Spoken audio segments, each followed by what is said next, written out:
Hi world, this is my second video of the day. It's about 10:30 in the morning on the 6th of June 2016. I'm looking at the horoscopes of the British royal family because I do suspect that there's developments coming up. My interest in this has been triggered by the fact that Prince Philip pulled out of an engagement a couple of weeks ago due to ill health, and I suddenly thought, he is 94. So I thought, let's have a look at his chart. I mean, he's born on the 10th of June 1921 at 9:46 p.m. in Corfu in Greece, making him Gemini with Capricorn rising and the moon in Leo. And I was a bit suspicious as to his well-being over this last week or so.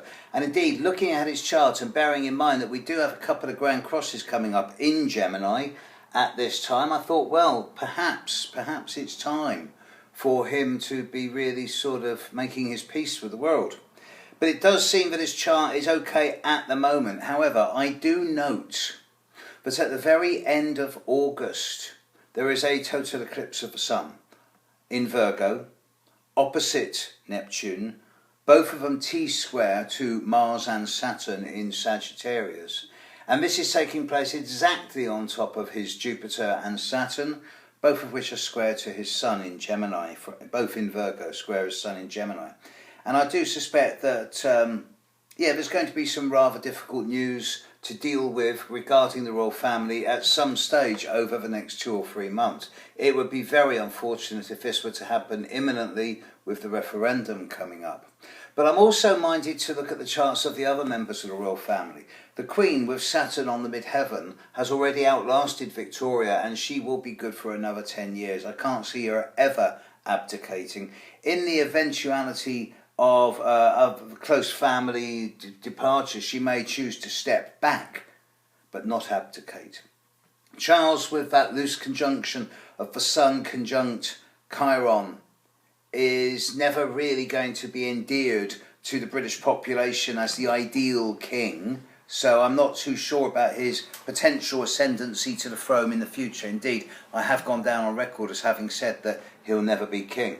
William, born on a total eclipse of the sun, Sun conjunct moon in Cancer, Neptune on the ascendant in Sagittarius. I remember when he was born, I'm in print as having said that he will either be the once and future king, and after all his middle name is Arthur, or he'll be a drug-riddled, alcohol-fueled playboy of the Western world.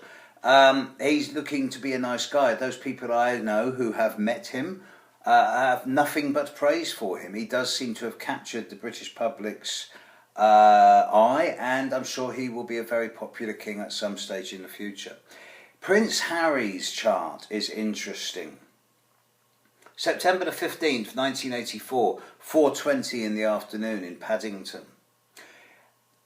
Bearing in mind his height, his bright red hair, and his somewhat outgoing nature, you'd think there's lots of Aries or Leo in his chart. There's none. He's triple Earth. He's a Virgo with Taurus moon, Capricorn rising. Admittedly, there's a lot of Sagittarius in his chart, but he's a lot more down-to-earth, grounded, solid, reliable, hard-working than one might think. I particularly admire him for his work that he's done with the disabled people in the last couple of years. He's a real hero, actually. He also has the eye of his grandmother. He's obviously very good friends with his grandmother, and this is exemplified in his horoscope by, similar to his granny, having Saturn on the midheaven. With Queen Elizabeth, Saturn is on the midheaven in Capricorn. With Prince Harry, Saturn is on the midheaven in Scorpio. He also has the moon on the IC in Taurus, opposite the midheaven. So he's actually a lot more solid and a lot more grounded around things to do with property, residence, home, location. And I do believe he's a genuine patriot. I do believe he loves his country. I think I expect big things of him in the future. At the moment, with Saturn sitting on his Mars, he is learning to temper his physical energy quite strongly.